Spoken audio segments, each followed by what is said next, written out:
Today, let's talk about Hercules and the tale of his 12 legendary labors. And if you're wondering what set him on this punishing path, the same thing that fuels many a man's quest for glory, women. And not just any women, two very particular ladies. First up, we have Hera. Zeus's eternally jealous wife wasn't thrilled about his little side project, Hercules, and cursed him with madness. This wasn't your everyday frustration, though. No, Hera's curse drove Hercules into a blind, destructive rage where he ended up committing the ultimate horror, killing his own wife and children. By the time he snapped out of it, his world was shattered. Seeking redemption, he turned to Apollo, who sentenced him to serve his cousin, Eurystheus, under conditions no one would envy. A 10-year contract with a strict 5-no rule. No pay, no insurance, no lunch, no overtime, and no pity whatsoever.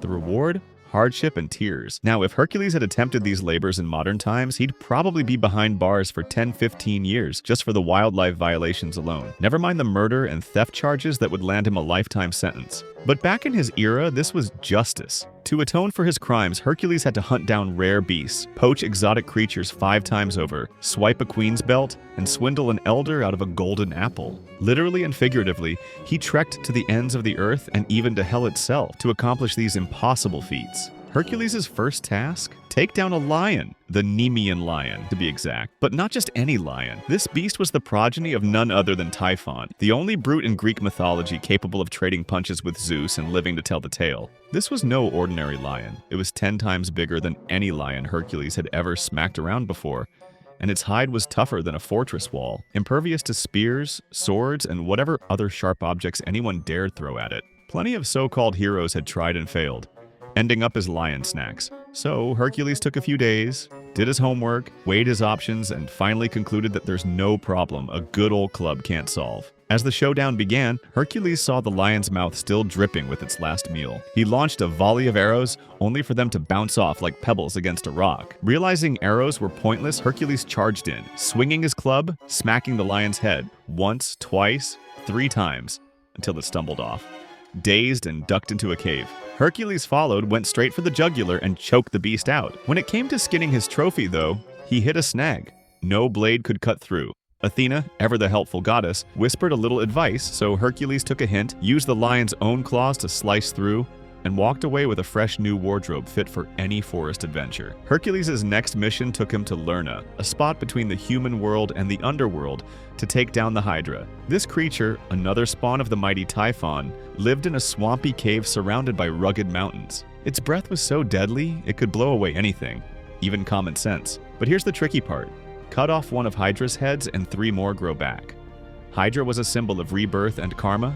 Cut one head, you'd get 3 consequences in return. To handle this, Hercules called for help from his nephew Iolaus. First, they lured the Hydra out of its cave with fire. Hercules chopped a head off, but each time he did, 3 heads grew back. This wasn't going to work. So Hercules had Iolaus use a torch to sear each stump after cutting, stopping the heads from growing back. Hera, watching from above, thought this was going too smoothly, so she sent a crab to join the fight. The crab barely had time to pinch before Hercules squashed it. Later, Hera immortalized the crab as a constellation. Finally, with Iolaus' help, they managed to slice through all the heads. Hercules even dipped his arrows in Hydra's poisonous blood for extra power before burying the creature. Mission 2 complete. King Eurystheus thought killing beasts was too easy for Hercules, so this time he had to capture one, the Erymanthian boar. This boar had skin so tough no spear or arrow could pierce it, and it had destroyed plenty of villagers' crops. On the way, Hercules met the Centaur tribe. At first it was all friendly, but after some drinking and disagreements, Hercules ended up killing the whole tribe with poisoned arrows, accidentally killing his mentor, Chiron, in the process. Zeus later honored Chiron by making him the constellation Sagittarius. Hercules, when freed, even killed his nephew once just because the kid accidentally poured hot water on his foot. Back to the boar. Hercules chased it all year long, shouting and running after it like a madman through every season. Finally, in the middle of winter, the boar got stuck in the snow, and Hercules simply tied it up and brought it to Eurystheus. Now Hercules received a new task.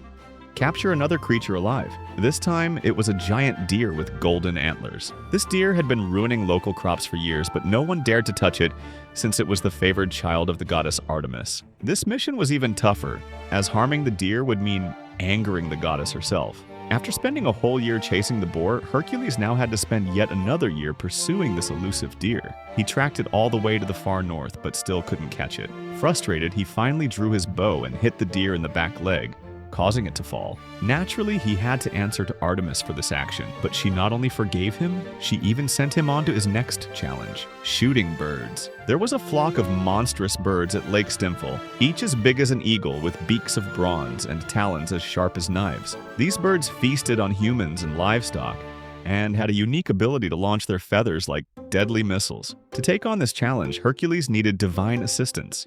He called on Athena, who passed his plea to Hephaestus. The god of blacksmithing then crafted 2 bronze cymbals for Hercules, capable of making an unbearable noise. Hercules used them to frighten the birds out of their nests. But as soon as they spotted him, the birds launched a flurry of deadly feathers at him. Hercules used the cymbals as shields, waited out the storm, and then picked them off one by one with his bow. And just like that, the 5th labor was complete. For the 6th labor, Eurystheus thought Hercules had done enough killing, so he switched things up a bit. This time, he assigned Hercules to clean up manure. Not just any manure, but the dung of the sun god's sacred cattle. The story goes like this. King Augeas, son of the sun god Helios, owned a herd of 3,000 cattle. It's no exaggeration to say Augeas had one of the largest collections of livestock in the world, second only to TikTok influencers in number. These animals ate so much grass that their waste piled up faster than anyone could handle. Augeas, busy with his royal life, let the manure pile up to mountain-like proportions, until it reeked to high heaven, making it unbearable for anyone nearby. No one had dared to tackle the cleanup, since no sooner was one shovel emptied than another mountain of waste appeared. Hercules studied the area around Augeas' cattle pen and confidently told the king he could clean it all in a single day. This is cow manure, not a national cleanup project. Augeas scoffed. How are you going to do it in one day? What if I do? Challenged Hercules. If you pull it off, I'll give you 1/10 of my herd, Augeas replied. Deal, Hercules said. The next morning, Hercules dug trenches to redirect 2 nearby rivers straight through the cattle pen. The rushing water swept away years of filth. Not perfect, but clean enough, although some cattle may have gone with the flow. Augeas was far from satisfied, saying, I expected a metropole bathroom standard, and this looks more like a high school locker room. Well, you asked me to clean it up, but not provide KPIs, Hercules retorted. Augeas then refused to pay him as promised, leading Hercules to return later and kill the king in revenge. This tale gave rise to the term Augean stables, symbolizing anything that's been left a mess for far too long. And that wraps up the first 6 labors of Hercules, the rest coming soon.